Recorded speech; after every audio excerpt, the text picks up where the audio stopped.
Hello everyone. So in the last class I had given you two problems to solve it. So let's discuss the same problem today. So determine the equivalent resistance for the circuit. So here this is the circuit shown in the figure. Now you see the possibility to reduce the circuit now. So here 6 and 5 ohm are in parallel. So after you solve this problem, 6 ohm and 5 ohm in parallel, you get the answer as 2.72 ohm. Now, so the reduction of these two is 2.72. So here 4 ohm and 2.72 ohm are in series. So we get the answer as 6.72.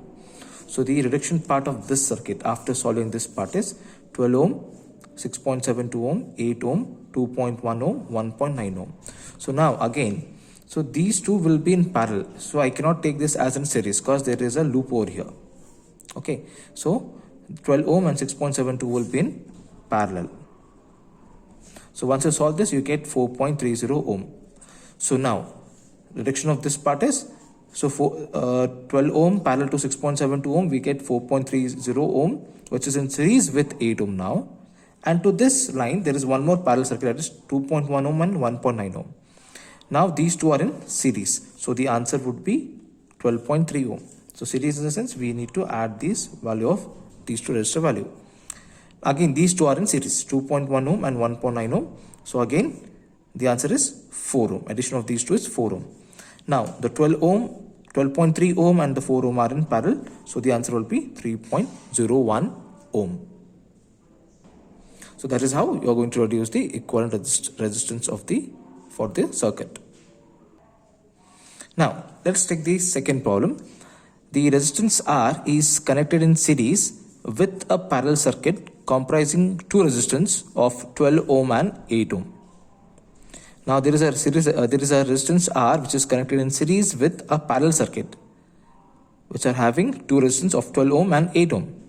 So the power dissipated in the whole circuit is 700 watt. And it is applied across a voltage of 200 volt. Now we need to calculate the value of R. So here we don't know the value of I.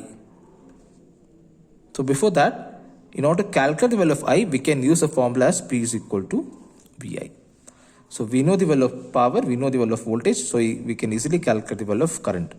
So power is 700, voltage is 200, calculate the current, I is 700 by 200, the answer is 3.5 ampere. So you got the answer of the current I. Now we need to reduce the circuit. Now only look at this part. So the value of R total is what? It is R, which is in series with the two parallel resistance. So here the two parallel resistance are 12 ohm and 8 ohm. So 12 ohm is in parallel with 8 ohm. Solve this, you get total R resistance equal to R plus the parallel answer. So the answer is 4.8. Now by using Ohm's law, V is equal to I R total. So R total is what? It is R plus 4.8. So voltage is 200, current is 3.5 ampere, and the answer of RT is R plus 4.8. So multiply 3.5 into R, 3.5 into 4.8 is 16.8. Now take the 16.8 to the LHS. So 200 minus 16.8 is equal to 3.5 R. Therefore the value of R is what? Subtraction of these two values, 183.2 divided by 3.5, the answer is 52.34 ohms. So this is how the two problems can be solved. Now, so we have solved the problems on series parallel. We have seen the equations for resistance in series, resistance in parallel, and current in parallel branches. So now today's new topic is Kirchhoff law, which you are most familiar with this law. So the very first law in Kirchhoff law is Kirchhoff current law. So the definition of this, the algebraic sum of all the currents meeting at a junction point is equal to 0, or the total current entering a junction is equal to total current leaving a junction. So this is a figure for this.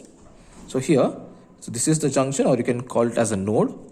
So look at this. So there are current I1, I2, I3 and I4. So which are the current entering to a junction? So the current entering to a junction are I1 and I2 is equal to current leaving the junction. Which are the current which are leaving the junction, which is I3 and I4. So you can write this as I1 plus I2 is equal to I3 plus I4. But we need to take some conditions. Current entering a junction. So for current entering a junction, we consider that to be a positive value. So current entering the junctions are assumed to be positive. Current leaving the junction are assumed to be negative. So it is I1 plus I2 which are entering a junction is equal to current leaving the junction I3 plus I4. If you take this towards the LHS, or if you make the algebraic sum of all the currents meeting at a junction point is equal to 0.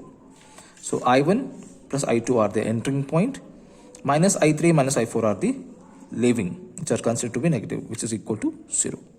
So this is simple Kirchhoff current law. Now the second law under Kirchhoff law is Kirchhoff voltage law.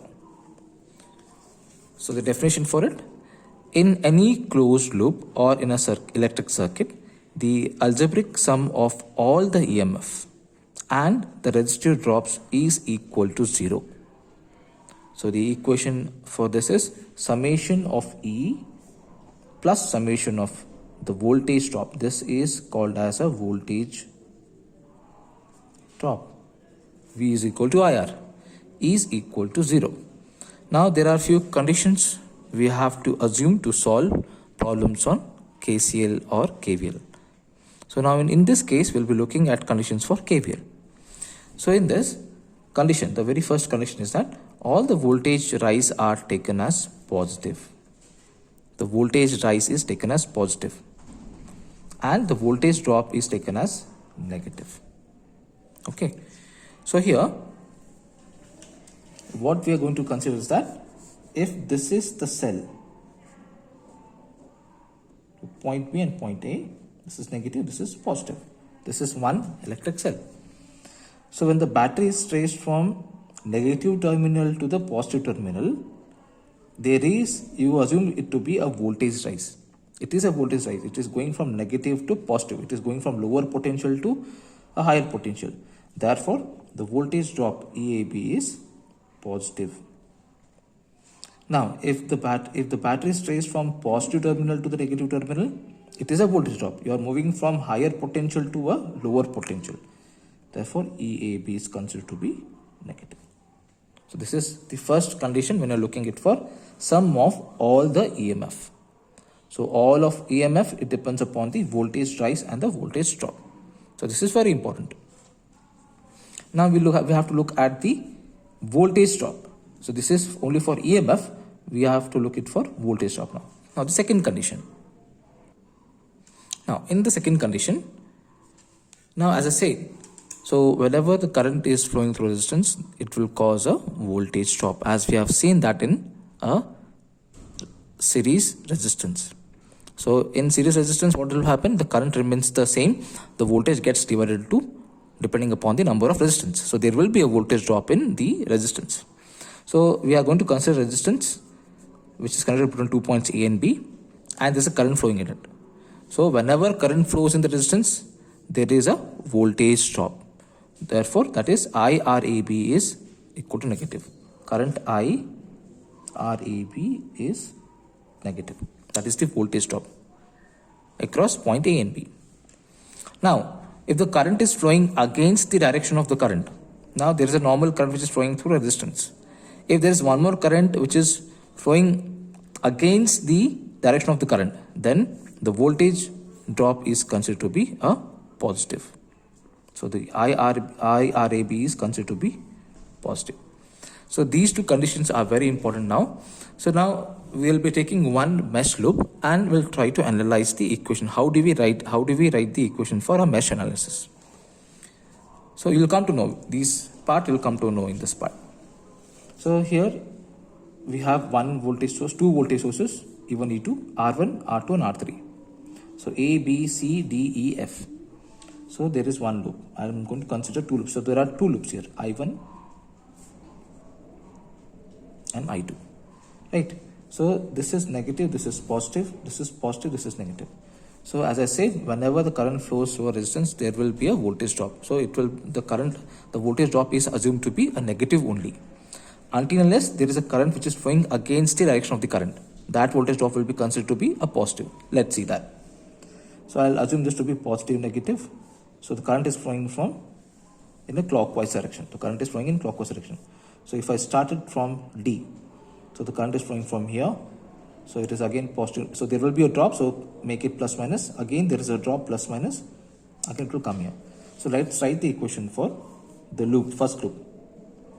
Loop A, B, E, D, A, B, E, D, A. So I'll start it from here. So as we start going in a clockwise direction. So here. So current is flowing in R1. So obviously there will be a voltage drop. So it will be negative I1. So current which is flowing in loop 1 is I1 with the resistance respective R1. Next the current has come to resistance R2. Again there is a drop. So minus I1 R2. Now here is a condition where this R2 is shared by both the loops, loop 1 and loop 2. So in the resistance R2, there are both the currents which are flowing, I1 and I2. But as we're looking for loop 1, you take this as to be a negative because the current I1 is flowing in this direction, so it is negative. But there is one more current which is flowing against the direction of the current. So if this is a current which is coming from I1, there is one more current which is flowing in this resistance R2, that is I2. So this is a normal current I1, but there is one more current which is flowing against the direction of the current I2. So that voltage drop has to be considered as positive. So that is plus, we need to take the current as I2, this would be R2. Okay, now it has come over here and there is a increase in the voltage. It is moving from lower potential to a higher potential. Therefore the answer is positive E1. This is a voltage rise. Voltage rise is considered to be positive. So this is equation 1. So I'll just explain once again for the loop 1. A, B, E, D, A. I'm starting from here. Current flowing through resistance will make a voltage drop. So that has to be considered as negative, IRAB, depending upon the value. So obviously the current flowing in this will be negative. Consider this as I1 into R1. Next part. Current is flowing in R2. Consider I1 into R2. But at the same time, there is one more current flowing in R2, that is I2. Because this R2 shared by both the loops, loop 1 and loop 2. So this current is against the direction of the current. So this has to be considered as positive now. So we write I2 into R2, which is okay. Then plus E1. Now we'll take loop 2. B, C, F, E, B. B, C, F, E, B. Again I will start it from here, right? So look at this. So again the current flowing in this will be positive, negative, positive, negative. Okay, this is positive, this is negative. Positive, negative, positive, negative. So current is flowing in this way. So first is minus I2 R3. So this second loop is having current I2. Therefore we are writing I2. Okay. Next it has come over here. So there is a drop in this. So it is moving from higher potential to a lower potential. So the voltage, therefore the EMF is voltage drop. So it will be minus E2. Next it has come over here. It is going in this way. So there is a drop in R2 with respect to current I2. I2, R2. But there is one more current which is flowing against this. So this is decreasing, but here also it is flowing. So there is an against the direction of this. So it considers this to be I1 R2 equal to 0. So there is current, normal current I2 is flowing in R2, but this R2 shared by loop 1. Therefore, there is one more current which is flowing against this direction. So we have to consider this to be positive. So this is the equation going to write for a mesh analysis. This is very important. Now we shall take a problem over here. Now here, using Kirchhoff law, find the current supplied by 2 volt source for the circuit shown below. So again there are two loops. So I'm assuming the first loop, the current to be I1, which is flowing in clockwise. Again I'm assuming the second loop current to be flowing in clockwise, that is I2. This is A, B, C, this part is C, D, E, F. The naming can be done by any way, no issues. So this is my first loop, A, B, E, D, A. Loop A, B, E, D, A. Okay, so one thing is that either you can mention the signs or you don't mention the signs, it is fine. But let's start from point A. So here, so as I said, the current flowing in resistance will consider to be a negative voltage drop. So the current is flowing in 2 ohm. So this is minus 2 I1. Minus 2 I1. So current has come over here. Current is flowing through this 3 ohm now. So it is minus 3 I1. So this is minus 2 I1, minus 3 I1. But there is one more current which is flowing against this resistor, as this 3 ohm is shared by both loops, L1 and L2. So we have to take this as positive 3 I2. Okay. Then it has come here. So there is a drop, higher potential to lower potential. So it is minus 2. Again, it has come over here. So there is a voltage rise in this particular EMF. So negative to higher, it is moving, increasing. So it is plus 10 equal to 0. Okay. So now take the equations. So minus 2 I1 plus 3 I1 is minus 5 I1 plus 3 I2 plus 8 equal to 0. I'll write this as minus 5 I1 plus 3 I2 equal to minus 8. So this is my equation 1. Let's look for loop 2, which is B, C, F, E, B. B, C, F, E, B. Again, I'm starting from here. Current flowing through resistance will be taken as voltage drop as negative. So minus 4. What is the current flowing in 4 ohm? That is current I2, not current I1. Now, the current has flowing in this way. So current is going to increase. So this is negative, this is positive. So in a cell, the bigger length one is a positive, the shorter length is a negative one in a battery or in a cell. So there is an increase in potential. So write it as plus 3. Now there is again there is a drop in 5 ohm. So minus 5 I2. Why? This 5 ohm is in with respect to current I2. Again we are coming here. This current is going to towards 2 volt source. So again there is an increase in the voltage for the EMF. So it will be plus 2. Again the current has to flow through 3 ohm. So again it is just minus 3 I2.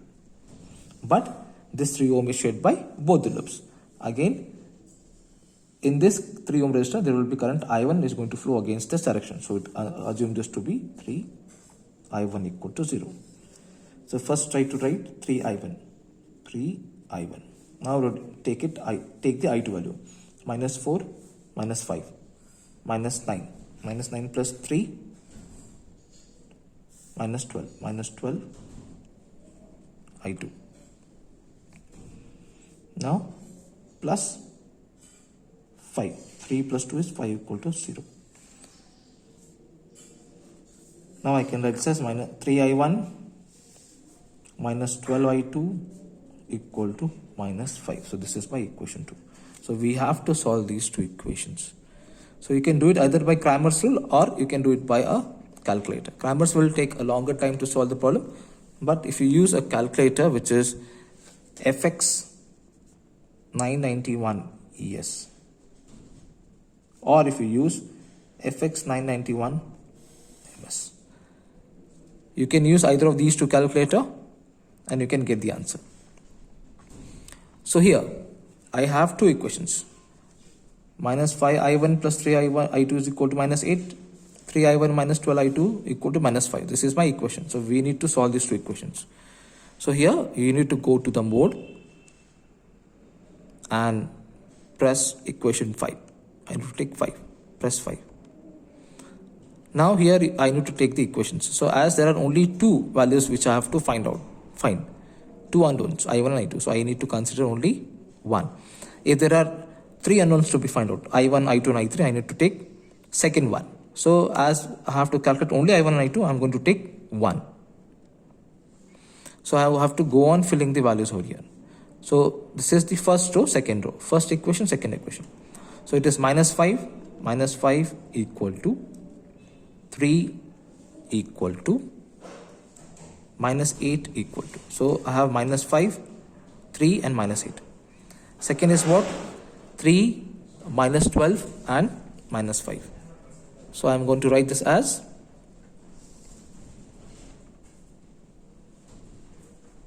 3 equal to minus 12 equal to minus 5.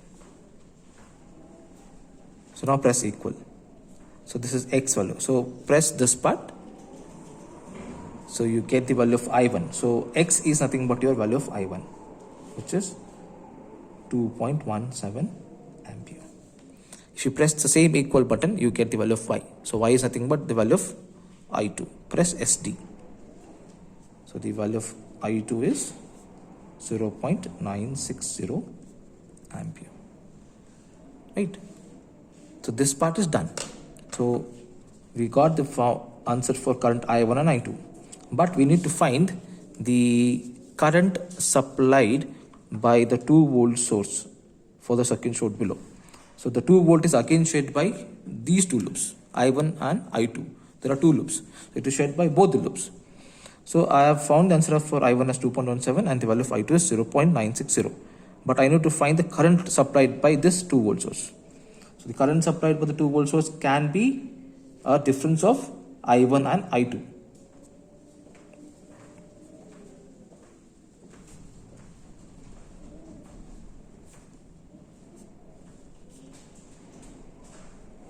Current supplied by the 2 volt source is what? It is the difference of I1 minus I2. So it is 2.17 minus 0.960.